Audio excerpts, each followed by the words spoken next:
leave the world around us. They don't need to know. Come find me where. Don't judge book by its cover adalah sebuah pepatah yang mengatakan kepada kita bahwa jangan menilai sesuatu dari tampak luarnya saja, tetapi kita juga harus menilai sesuatu dari dalam atau isinya juga. Karena bisa saja sesuatu yang terlihat bagus di luar ternyata isi dalamnya buruk. Pepatah ini bisa diterapkan dalam beberapa hal, tidak terkecuali dalam memilih pasangan.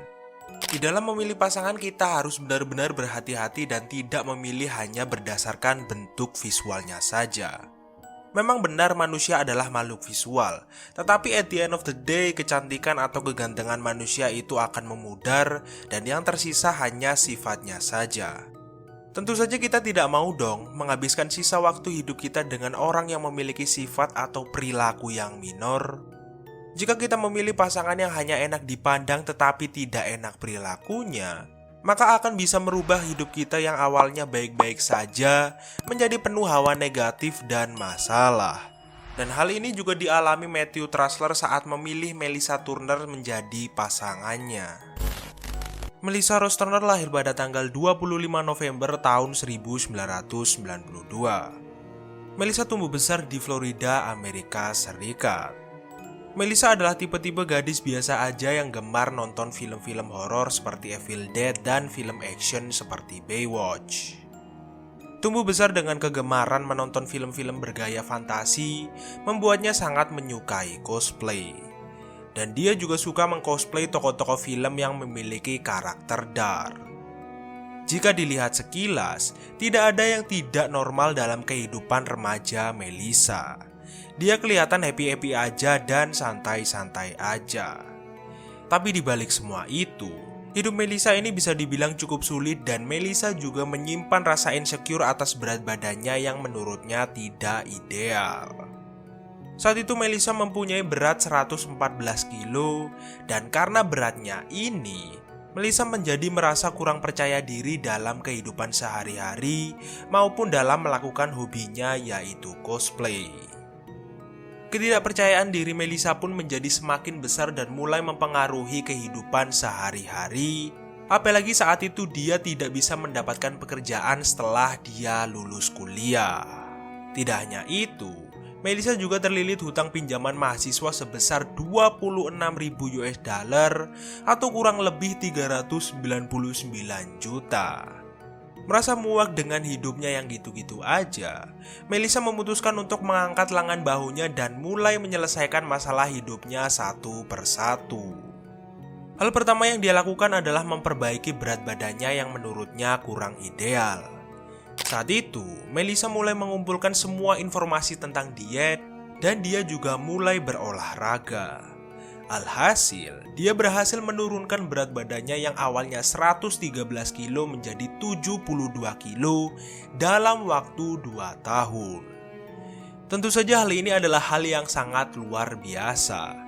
Terlepas dari berapa banyak lemak yang terbuang, dia bisa tetap disiplin melakukan setiap prosesnya tanpa jaminan apa yang dia lakukan akan berhasil suatu hari nanti. Kehilangan 72 kilo berat badannya benar-benar merubah hidupnya. Tidak hanya mendapatkan bentuk tubuh yang menurutnya ideal, dia juga mulai percaya diri dan mendapatkan banyak teman baru. Pada tahun 2013, Melissa bertemu dengan seorang laki-laki yang memiliki nama panggilan online Sin. Singkat cerita, mereka berdua pun memulai hubungan asmara mereka. Bagi Melissa, hubungan ini sangat bermakna karena ini adalah hubungan asmara pertamanya. Dari sini kehidupan Melissa pun mulai membaik, di mana dia mulai bekerja menjadi makeup artist dan bekerja di bidang special effect. Karena sudah memiliki bentuk badan yang dia harapkan, Melissa sudah tidak mempunyai alasan untuk tidak melakukan hobinya yaitu cosplay. Bahkan, Melissa membawa hobinya ke level selanjutnya di mana dia membuat konten roleplay cosplay di berbagai platform media sosial. Pada tahun 2014, hidup Melissa sudah sepenuhnya berubah. Melissa yang sekarang adalah Melissa yang selalu percaya diri dan happy dengan hidupnya. Suatu hari, Melissa yang sedang menghadiri sebuah pesta dengan pacarnya bertemu dengan seorang wanita yang berprofesi sebagai cam girl. Dan wanita itu mengajak Melissa untuk terjun ke dunia yang sama dengannya.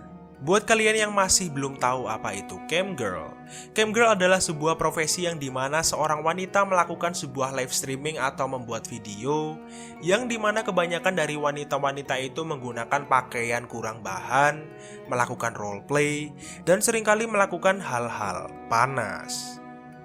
Melissa pun mulai mempertimbangkan tawaran dari teman barunya itu.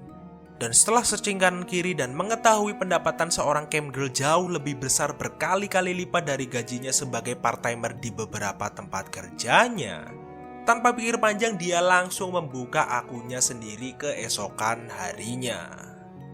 Melissa tidak ragu untuk nyebur ke dunia ini karena profesi ini juga sudah termasuk umum di kalangan wanita-wanita saat itu. Karir Melissa sebagai wanita kamera ini bisa dibilang cukup bagus, di mana dalam waktu 2 tahun, dia sudah bisa mengangkat dan menstabilkan ekonominya. Tapi lama-kelamaan pamornya mulai turun karena penonton lebih tertarik dengan wanita-wanita yang lebih muda. Dan untuk menyiasati hal ini, Melissa dan pacarnya mulai membuat film Net Note dengan ciri khasnya yaitu cosplay. Tetapi, bedanya kali ini cosplaynya lebih dark dan serem. Melissa pun kembali bisa meraup uang yang banyak dengan hal yang dia lakukan ini dari berbagai platform dan website yang dia buat. Melissa dan pacarnya pun mulai mengembangkan bisnis mereka.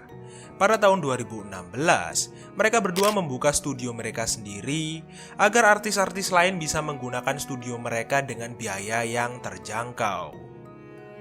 Bisnis yang dilakukan Melissa dan pacarnya ini bisa dibilang sangat menguntungkan bagi mereka.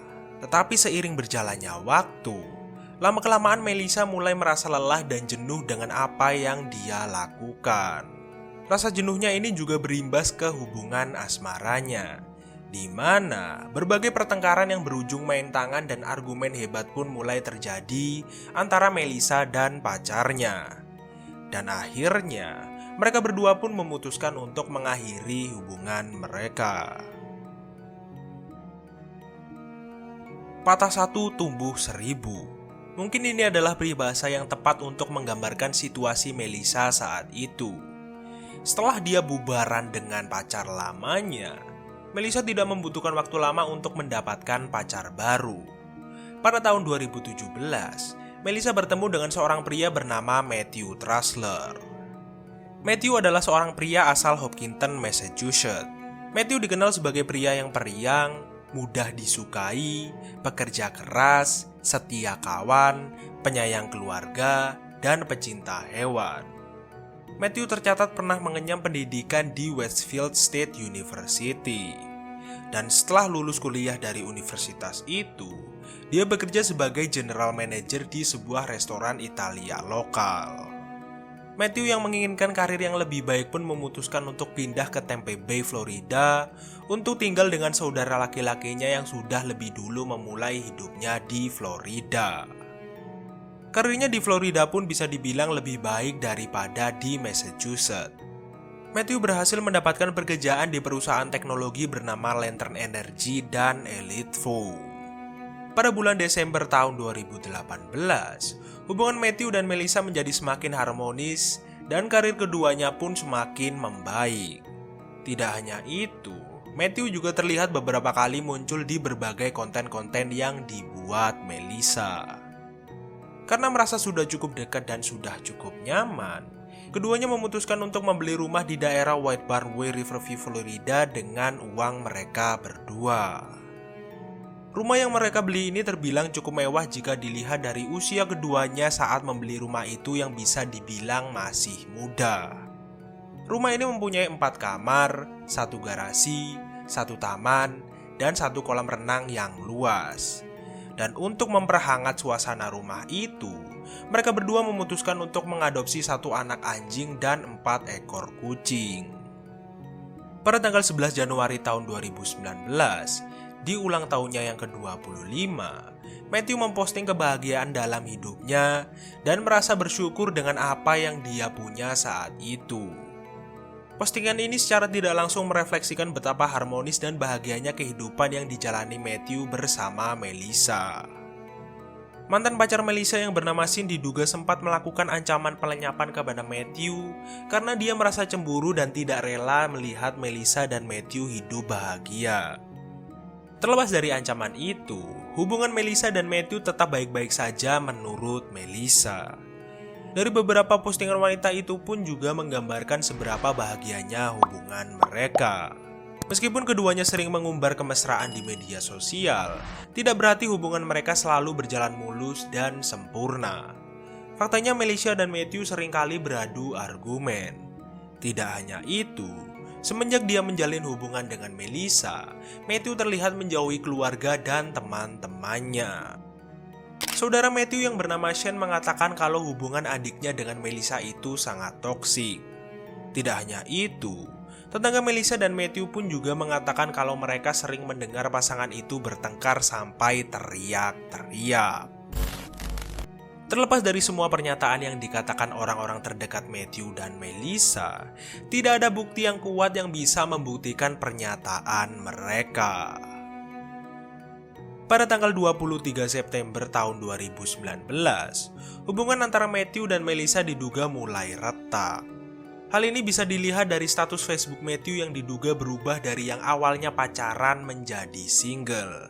Dan dia juga memposting postingan yang menggambarkan sepertinya dia sedang kesal dengan sesuatu. Dan anehnya, kurang dari 1 bulan setelah melakukan hal ini, Matthew dilaporkan meninggal oleh pacarnya yaitu Melissa.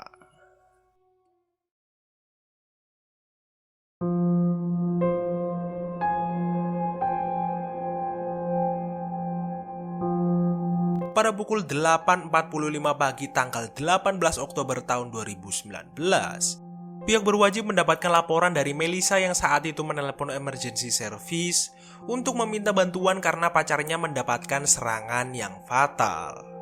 Menurut keterangan yang Melissa katakan, saat itu dia menemukan pacarnya tergeletak tidak sadarkan diri di teras dan dia tidak bisa menyadarkan pacarnya meskipun dia sudah memberikan CPR. Tim medis pun tidak lama kemudian sampai di rumah Melissa. Tapi sayangnya, mereka sudah terlambat karena Matthew sudah tidak bisa diselamatkan. Polisi pun segera mengamankan TKP sementara tim medis melakukan pengecekan singkat terhadap Matthew. Saat itu tim medis menemukan sebuah fakta yang cukup mengejutkan, di mana Matthew sebenarnya sudah meninggal kurang lebih 4 jam sebelum Melissa menelepon emergency service. Hal itu bisa dilihat dari tubuhnya yang sudah tidak berwarna dan otot-ototnya yang sudah kaku. Tidak hanya itu, Matthew juga ditemukan dalam keadaan memiliki luka yang cukup serius di tubuhnya. Di punggungnya terdapat beberapa luka tusukan, dan di tangannya terdapat luka lebam yang mengindikasikan kalau saat itu Matthew sempat melakukan self-defense. Melissa kelihatan sangat terpukul dan syok dengan apa yang baru saja dia saksikan. Meskipun begitu, pernyataan yang dikatakan Melissa anehnya tiba-tiba berubah ketika dia kembali dimintai keterangan di kantor polisi. Di mana Melissa tiba-tiba mengatakan kalau pernyataannya sebelumnya yang mengatakan kalau dia menemukan Matthew yang tidak bernyawa di taman itu tidak benar. Pada dini hari tanggal 18 Oktober tahun 2019, Melissa memergoki Matthew yang baru saja pulang dalam keadaan teler. Melihat hal itu, Melissa pun langsung marah kepada Matthew. Matthew yang tidak terima dibentak Melissa pun langsung naik pitam dan tiba-tiba menghajar Melissa saat itu juga. Singkat cerita, Matthew yang sudah kehilangan kendali pun mengambil pisau dapur dan berusaha untuk menyerang Melissa. Tapi untungnya, saat itu dia bisa menghentikan pisau itu dengan tangannya, yang membuat tangannya itu terluka dan langsung membalikan keadaan. Matthew pun langsung melempar Melissa dan membuat Melissa sulit bernafas. Karena sudah tidak punya pilihan lagi, Melissa dengan terpaksa mengambil pisau dapur di dekatnya dan jelep masuk ke punggung Matthew. Saat Melissa sedang mengucurkan keringat dingin di ruang interogasi, petugas lainnya kembali ke TKP untuk mengumpulkan beberapa barang dan rekaman CCTV di sekitar rumah Melissa. Saat itu, salah satu petugas menyadari kalau ternyata ada CCTV yang menghadap ke arah tempat kejadian utama, yang dimana itu adalah teras rumah Melissa. Tapi sayangnya, jangkauan CCTV itu terhalang pagar rumah Melissa yang membuat CCTV itu tidak bisa menangkap gambar tubuh Matthew yang tergeletak di teras. Tapi untungnya, salah satu CCTV berhasil merekam percakapan antara Matthew dan Melissa. Sekitar pukul 4.32 pagi, Melissa terdengar mengatakan kamu diam di sana kepada Matthew. Tidak lama setelah itu, 1 menit kemudian terdengar suara gelas pecah yang disusul suara Melissa mengatakan sial aku benci kamu 45 detik kemudian. 30 detik setelah itu, Melissa membentak Matthew dan mengatakan bangun beberapa kali. Pada pukul 4.37 pagi, terdengar suara suatu barang hancur dibarengi dengan teriakan Melissa yang mengatakan bangun, kemudian mengganti nadanya dan berkata aku benci kamu. Pada pukul 4.39 pagi, CCTV kembali merekam Melissa yang beberapa kali mengumpat, suara Matthew yang tidak jelas, dan suara barang pecah. Dan akhirnya, pertengkaran ini berakhir pada pukul 4.44 pagi setelah Melissa mengatakan tidak dan apa yang telah aku lakukan. Tidak hanya itu, para petugas juga menemukan sebuah fakta bahwa smartwatch milik Matthew mendeteksi detak jantung Matthew berhenti 1 menit setelah pertengkaran itu berakhir. Penemuan beberapa barang bukti ini secara tidak langsung mengisyaratkan kalau Melissa lah satu-satunya orang yang melenyapkan Matthew, terlepas dari itu adalah self-defense atau disengaja. Tapi kalau dilihat dari panggilan telepon yang baru dilakukan Melissa kepada emergency service 4 jam setelah Matthew meningsoy, sepertinya Melissa ini emang benar-benar sengaja mengakhiri hidup pacarnya sendiri. Terlepas dari penemuan beberapa bukti yang cukup memberatkan Melissa, wanita ini tetap kekeh dan menyatakan bahwa dia tidak bersalah dalam kasus ini. Bahkan untuk meyakinkan orang-orang kalau dia tidak bersalah, dia sampai bersedia diwawancarai oleh saluran berita lokal. Ketika di dalam jeruji besi pun Melissa masih saja membuat masalah. Saat itu, dia ketahuan membual kepada kerabatnya tentang semua uang yang masih dia miliki dari karir modelingnya. Hal ini langsung membuat para jaksa marah dan sempat mempertimbangkan apakah mereka harus menggunakan uang pajak rakyat untuk menyewa pengacara publik untuk Melissa atau membiarkan Melissa menyewa pengacara dengan uangnya sendiri.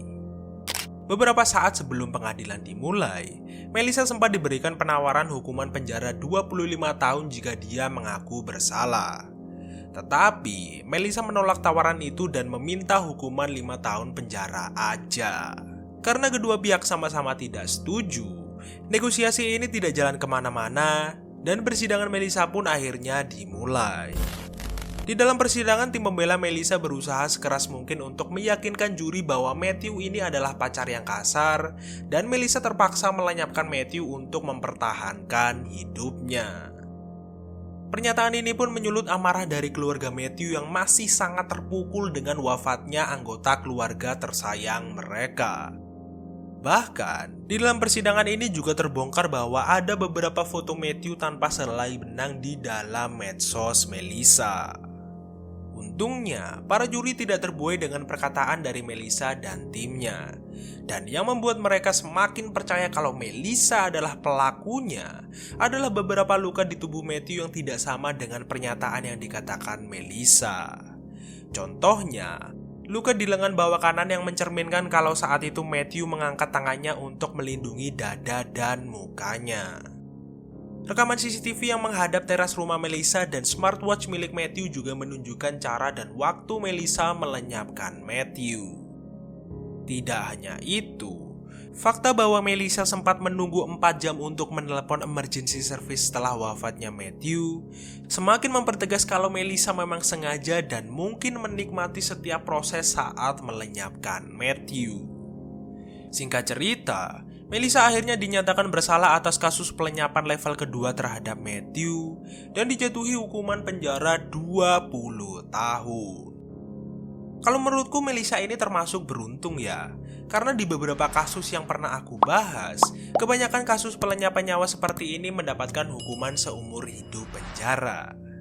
Di sisi lain aku cukup prihatin dengan apa yang menimpa Matthew. Tapi di sisi lain kasus ini bisa kita jadikan pelajaran agar kita bisa berhati-hati dalam memilih pasangan tanpa merendahkan profesi camgirl atau kelompok tertentu. Aku juga tahu kalau dalam memutuskan memilih pekerjaan yang seperti itu pasti melewati pertimbangan yang sangat sulit dan mungkin ada beberapa keadaan yang memaksa seorang wanita untuk terjun ke dalam dunia itu. Ya, terlepas dari apapun itu, kita doakan saja semoga keluarga Matthew diberikan ketabahan dan Matthew diberikan ketenangan di alam sana.